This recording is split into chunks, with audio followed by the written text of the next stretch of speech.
October 1967, 20,000 feet above the Red River Delta, North Vietnam. The air is thin, the sky a deep, cold blue. Inside the cockpit of a Republic F-105 Thunder Chief, the world is not calm. It is a deafening, high-stakes duel.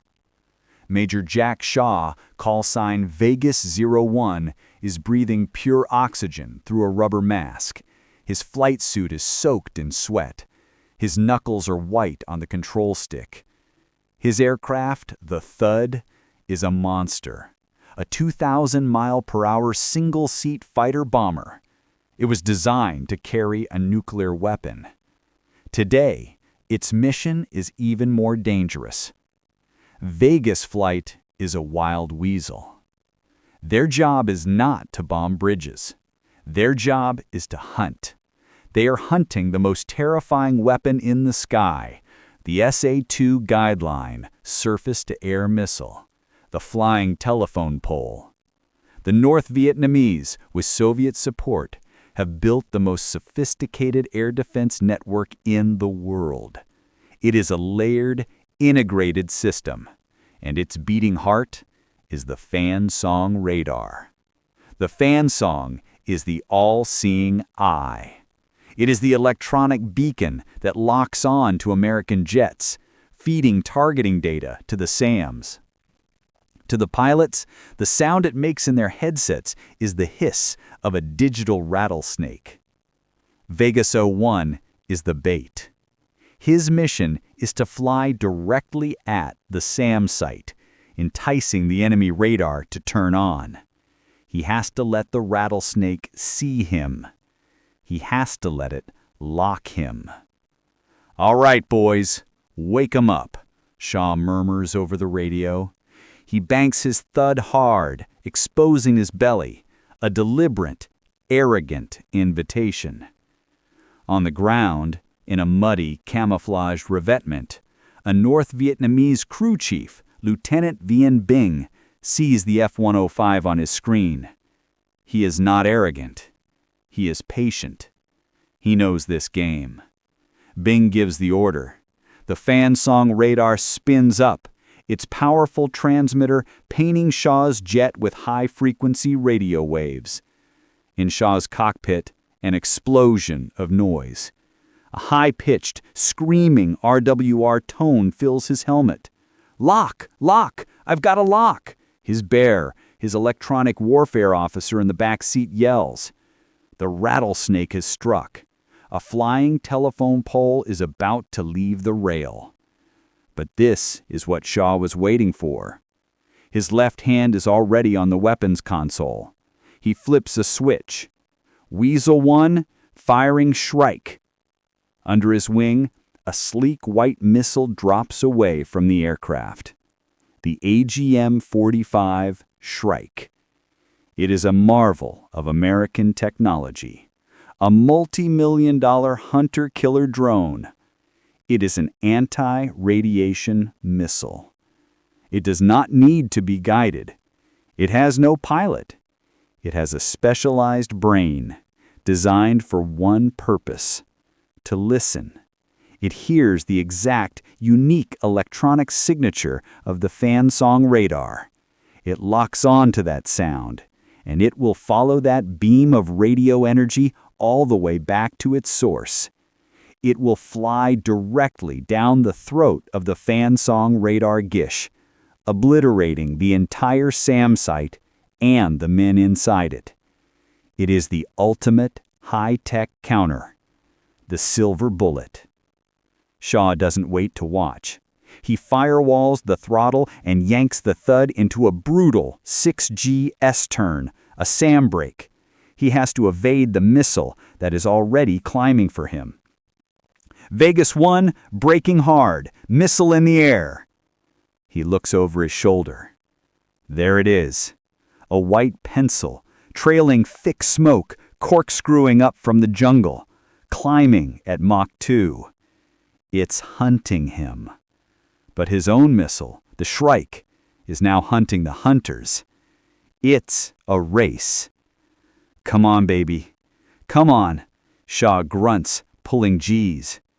His bear is watching his own screen, the one that shows the electronic battlefield. The Fansong radar is still on. It's still painting them. Stupid. Arrogant. The NVA crew hasn't shut down. This is a perfect kill. The Shrike is locked. It's diving. In 30 seconds, that Fansong signal will simply disappear. 10 seconds to impact, Jack, his bear calls out, his voice tight. Shaw's watching his own missile's smoke trail. It's a beautiful, perfect arc. 5, 4, 3... Then something impossible happens. The Fansong radar, the target, suddenly blinks out. The screaming lock-on tone in Shaw's helmet vanishes. "Signal's gone," his bear yells. Shaw watches the Shrike. The missile, its food source suddenly gone, seems to hesitate. It's a weapon of pure logic. It was following a scent. The scent is gone. Damn it! Shaw slams his fist on the dashboard. The NVA crew shut down their radar at the last possible second. They were brave. They were disciplined. They had timed his missile. The multi-million-dollar Shrike, now blind, continues its ballistic arc, a dumb piece of metal. It will detonate harmlessly in an empty rice paddy miles from the real target. The flying telephone pole chasing him also loses its guidance and detonates in a giant black puff of flak 1,000 feet below. The duel is a draw. Shaw writes his F-105. His heart is hammering. Vegas flight regrouping. Target is still active. I repeat, target is still active. He is frustrated, humiliated. He just wasted a $25,000 missile. But the mission isn't over. They rearm, they refuel, and they come back. Section 2. The bait is set. 2 days later, same patch of sky, same suffocating tension. Major Shaw's F-105, rearmed and refueled, is once again trolling. He's flying a figure-8 pattern, just inside the lethal range of the SAM site that humiliated him. He is angry. The Wild Weasels are the elite. They are the hunters. They are not supposed to be out-disciplined by a ground crew. Today, he is not leaving until that radar is a smoking hole in the ground. Vegas 01, inbound. Let's see if they're home. He broadcasts, his voice flat, professional. He rolls his Thud in, a glint of aluminum in the sun. Come on, you bastards, light me up. His electronic warfare officer, Bear, is hunched over his glowing green scope. His entire world is the electronic spectrum. He is listening for the whisper of the Fansong. Vegas, I've got something, Bear says, his voice hesitant. What is it? It's faint, but it's the right frequency. Stand by. On the ground, Lieutenant Bin is not at his Fansong console. He is miles away, in a different, hastily dug bunker. In front of him is not a multi-million-dollar Soviet radar system. It is a small metal box, a Soviet-made Zenith microwave oven sent as fraternal aid. Its cocking cavity ripped out, its magnetron rewired to a crude horn-shaped antenna. It is powered by a sputtering, camouflaged generator. It is a decoy, a trick. It is designed to broadcast a single, crude, powerful signal on the exact same frequency as the Fansong. It cannot track, it cannot guide, it cannot even see the American jets. It can only scream. It is a electronic bait. Bin gives the order. A soldier throws a switch. The generator sputters, and the jury-rigged microwave oven begins to broadcast its lie, screaming it up at the heavens. In Shaw's cockpit, the world explodes. "Contact! I've got him!" Bear yells. "Jesus, he's strong. It's a fan song, solid as a rock. He's painting us." Shaw's frustration vanishes, replaced by a cold, predatory focus. The NVA crew wasn't just brave last time. They were arrogant. And now they're back, and they're being stupid. They're leaving their radar on, challenging him. "I've got him, Bear. Locked," Shaw says. His systems confirm. The signal is perfect. It's the exact signature the Shrike is built to kill. "Magnum! Magnum!" The white AGM-45 missile leaps off the wing. It is a fire-and-forget weapon. The Shrike's brain acquires the fan song signal immediately.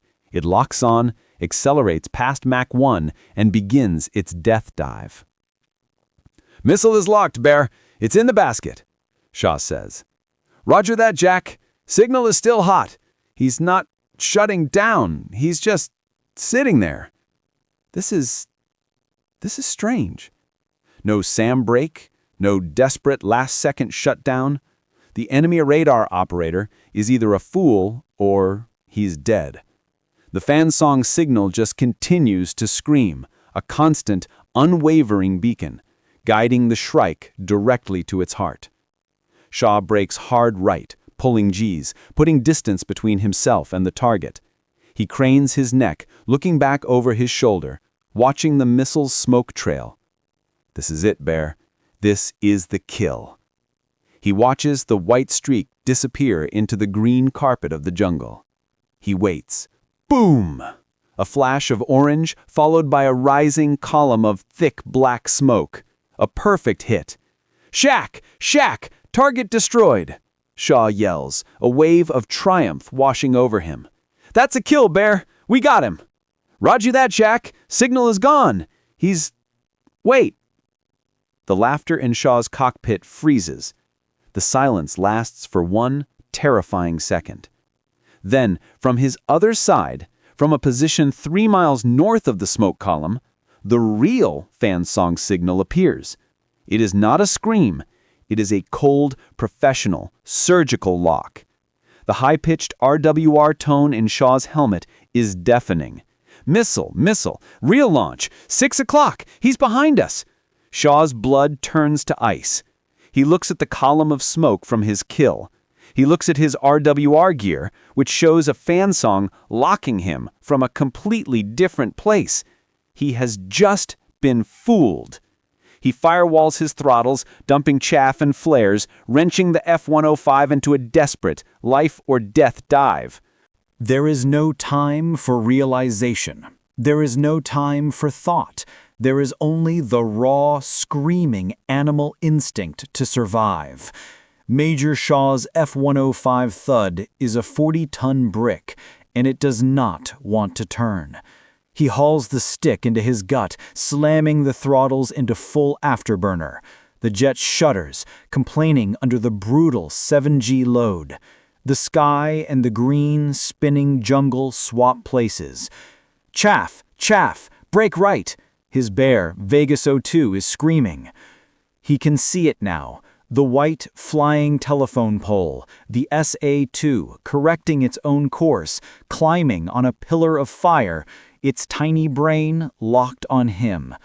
It is the most terrifying sight in the world.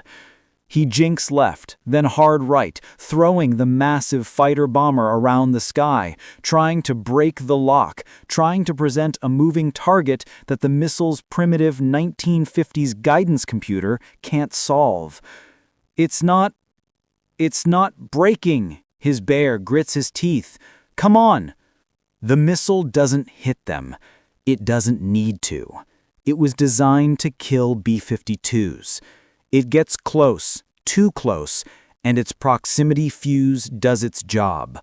A blinding white-orange flash, a deafening crump. The sky outside the cockpit vanishes in a perfect, expanding black cloud of flak. The F-105 screams to the cloud, a sound like 1,000 angry hammers hitting the fuselage all at once. Thwack, thwack, thwack, thwack, shrapnel. The jet lurches violently, falling out of the sky for a second. Warning lights explode across Shaw's entire dashboard, a Christmas tree of red and amber failures. The master caution tone is a solid, unending shriek in his helmet. "I'm hit! I'm hit!" Shaw yells, fighting the stick, which is now soft, unresponsive. "Hydraulics! Primary is gone! Switching to emergency!" He fights the crippled jet, pulling it out of the dive, his heart trying to hammer its way out of his chest. The sky is, for a moment, quiet. Just the whine of his damaged J-75 engine in his own ragged, metallic breathing. "Vegas 02, Bear, you there?" "I'm here, Jack. I'm here." The panel's lit. We're leaking hydraulic fluid. Fuel looks stable, for now. "Vegas flight, this is 01. I broadcast. We are hit. I repeat, we are hit. We are RTB. Get us a tanker. Get us feet wet." He is limping, a wounded animal, running for the coast. And now, with the immediate threat of death gone, the other feeling washes in. The cold, sickening, humiliating realization. His mind, an instant replay. The smoke column from his kill. The instant launch from the other location. "Bear," Shaw says, his voice low, angry. "Yeah, Jack? That first signal? The one I fired on? Yeah?" It was bait. The entire trap unfolds in Shaw's mind, a perfect, elegant, horrifying diagram. It wasn't a brave crew shutting down at the last second. It wasn't an arrogant crew leaving their radar on. It was a trick. It was a two-part ambush. Part one, the bait, a fake signal, something, anything, broadcasting on the fan song frequency, strong and steady, from a position they wanted him to hit. Part two, the hammer, the real SAM site, 3 miles away, waiting. Waiting for what? Waiting for the Wild Weasel to fire. An F-105 only carried 2, sometimes 4, Shrike missiles. The NVA crew knew that. They waited for him to waste his silver bullet on a decoy. And the second his missile was gone, the second he was focused on his kill, the second he was vulnerable, the real radar lit him up and fired a real missile. He had not been a hunter. He had been a sucker. He had been herded like a sheep, and the flying telephone pole was the shepherd's dog. "Jack," his bear says, his voice hollow. "That first signal, it wasn't quite right. I should have seen it." "What do you mean?" "It was too simple. It was just on. A constant, solid line. No flicker, no modulation. A real fan song, it breathes, it scans. That was just a loud noise."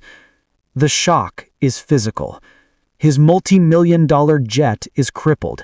His $25,000 missile is a smoking crater in an empty field, having killed a... what?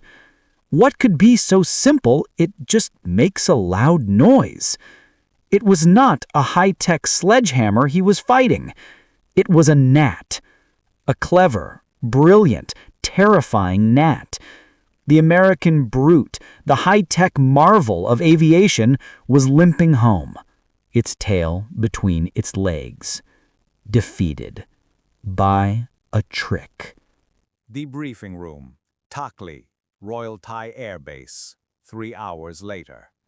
The room smells of stale coffee, sweat, and cigarette smoke. Major Jack Shaw, still in his flight suit, is drinking a glass of water.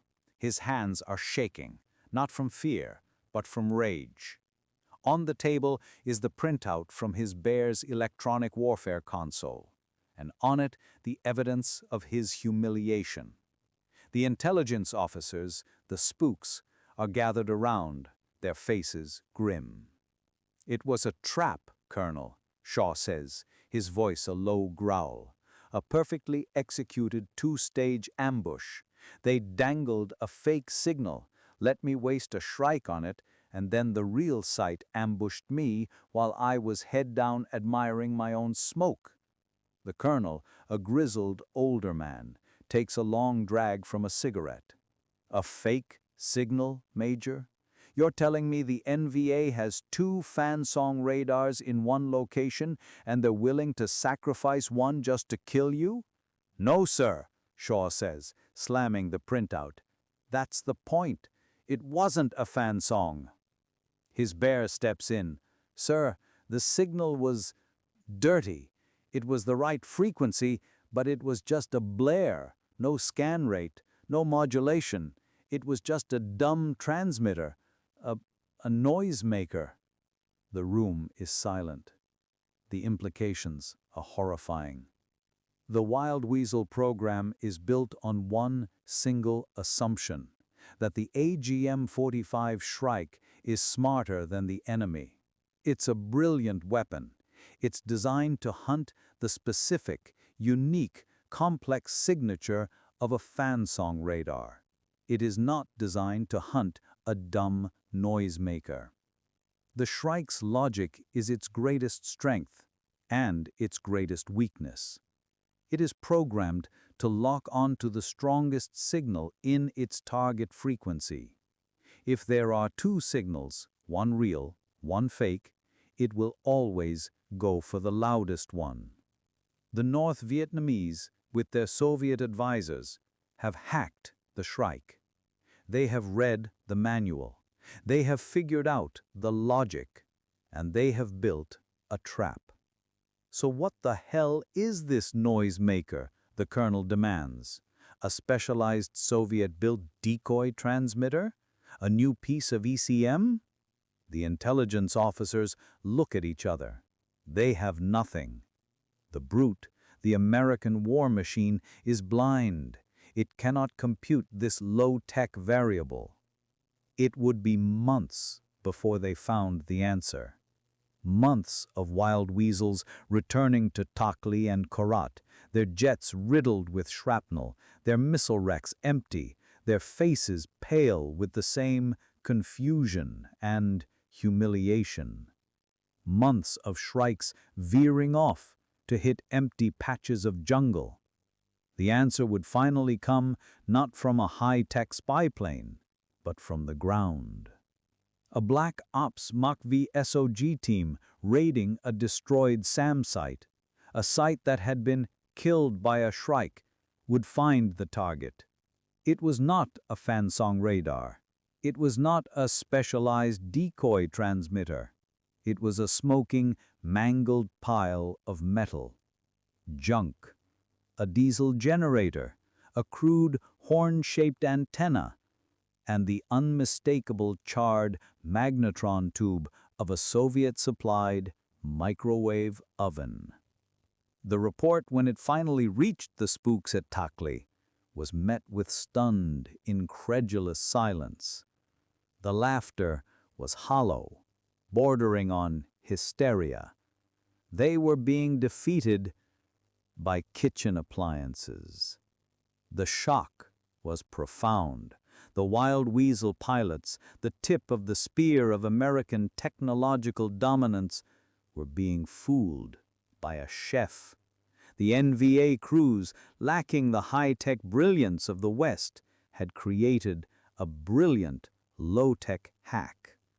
They realized that the brain of the Shrike, its logic, was its own Achilles heel. They realized that all they had to do was be louder than the real radar. They would take a standard-issue Soviet-made Zenith or Dynapro microwave oven, rip out the safety shielding, and wire the magnetron to a simple horn antenna. It was primitive. It was crude. It was dangerously unshielded. It probably cooked the crew operating it. But it worked. It screamed a blare of junk microwave energy on the exact frequency that the Shrike was listening for. It was the electronic equivalent of a scarecrow, a dumb blate designed to attract a dumb over-specialized predator. The high-tech Sledgehammer of the American anti-radar program, defeated by a $100 microwave oven. The microwave trap changed everything. The arrogance of the Wild Weasel program was dead. The humiliation was total.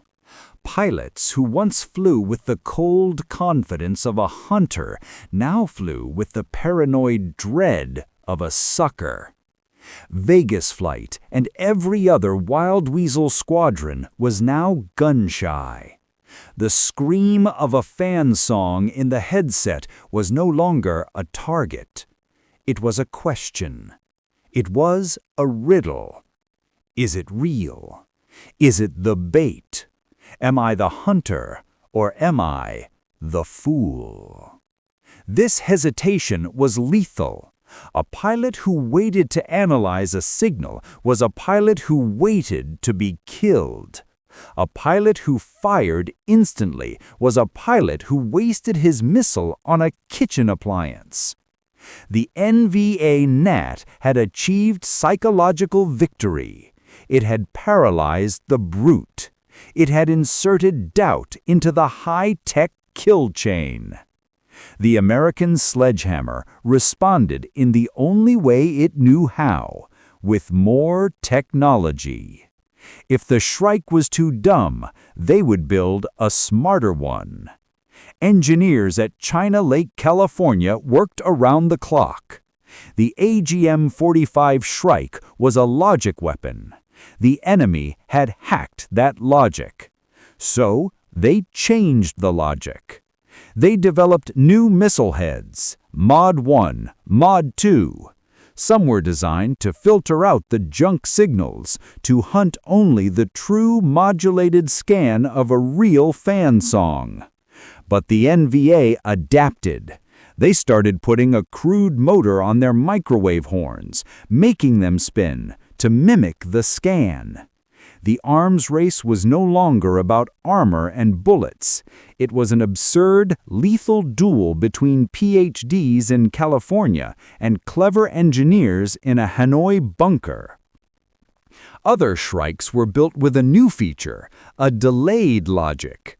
They would continue to fly at a target even if the radar shut down, hoping to catch the brave crew. The NVA adapted again. They stopped shutting down at all. They let their microwaves blare, sacrificing the decoy to save the real sight. The Wild Weasels were forced to abandon their own high-tech doctrine and become primitive themselves. The new tactic was brutal and dumb. It was called the Shrike as a sledgehammer. Vegas 01 would fly in. He would get 3 signals at once from the same area. 1 real fan song, 2 fake microwaves. He couldn't tell which was which. So he fired 3 Shrikes, 1 at each. He blanketed the area with missiles, praying one of them hit the real target. It was an admission of defeat, a confession that their smart weapon was now just a very expensive mortar. The cost was astronomical. The U.S. was now spending $75,000, as in 3 Shrikes, to kill 1 $200 microwave oven and 1 real radar. The NVA was happy to make that trade. They were not trying to win the war of technology. They were winning the war of attrition, the war of economics. The humiliation was now institutional. The Wild Weasels had to develop a new saying. When in doubt, launch. The elegant duel between hunter and prey was gone. The sky was no longer a chessboard. It was a brawl, a confused, expensive, terrifying brawl. And in that brawl, the pilot was no longer the ace. He was a pawn, trapped in a high-stakes shell game invented by an enemy he had fatally underestimated. He could no longer trust his missiles. He could no longer trust his own scopes. He was a brute, blinded, swinging a high-tech sledgehammer in the dark. Late 1968. Over Route Package 6. Major Jack Shaw is in a new jet, an F-105G. The Thunder Chief has been upgraded. The Wild Weasel program has been humbled and reborn. His bear has a new, smarter scope. The AGM-45 standard arm, a smarter Shrike, hangs under his wing. They are no longer hunters. They are exterminators. The arrogance is gone, replaced by a cold, methodical rage. A fan song signal appears. It's strong. Beside it, a second, weaker signal appears. The real one. The new doctrine is clear. Launch on the decoy first, Shaw orders. Waste one, draw them out. He launches an older AGM-45 Shrike, a $25,000 sacrifice. He watches his own missile. He sees it on his scope, a green blip streaking towards a strong, fake signal. He watches it veer off course from the real target, obediently following its own flawed logic. He watches it dive straight into the electronic scarecrow, a microwave oven. In that moment, as he watches his high-tech, multi-million-dollar weapon get fooled, the realization is complete.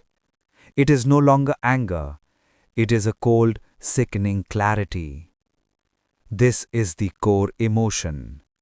The shock of realizing your technological sledgehammer, your brilliant silver bullet, was just defeated by a simple, clever trick. The American war machine was a brute. It was designed to fight another brute. It was an army of logic, of F-105s, of smart missiles, of computers. It was built to fight a symmetrical war against the Soviet tanks and MiG-21s. It was prepared to fight an enemy it understood. The North Vietnamese refused to fight that war. They were the Gnat. They did not fight the brute's muscle. They fought its mind, its logic. They did not build a better missile. They built a better trap. The Shrike missile was not a weapon. It was a robot. A very fast, very expensive robot that followed one simple rule: fly to the loudest sound. The Vietnamese realized this, and they simply created a louder, dumber sound. They did not need a high-tech, multi-billion-dollar decoy program. They just needed a kitchen appliance. This is the ultimate humiliation. It is the moment the Wild Weasel pilot realized his million-dollar weapon had the same intelligence as a moth. And the Vietnamese had just built a brighter bug zapper. The war was no longer about who had the faster jet or the deadlier missile. It was about asymmetric thinking. It was about the brute force of technology versus the simple, elegant, terrifying power of a good idea. Shaw watches his decoy missile hit the microwave, a meaningless flash in the jungle. The real fan song, exposed, now panics and shuts down. Too late. Vegas 01, now cold, now angry, now understanding the game, launches his new, smarter AGM-78 missile at the real target. This one doesn't get fooled. This one hits home. He had won the battle. But the shock, the realization of what he was up against, had changed the war. The sledgehammer had learned. But the Gnat had already proven its point. In the jungle, brilliance was not measured in dollars. It was measured in deception.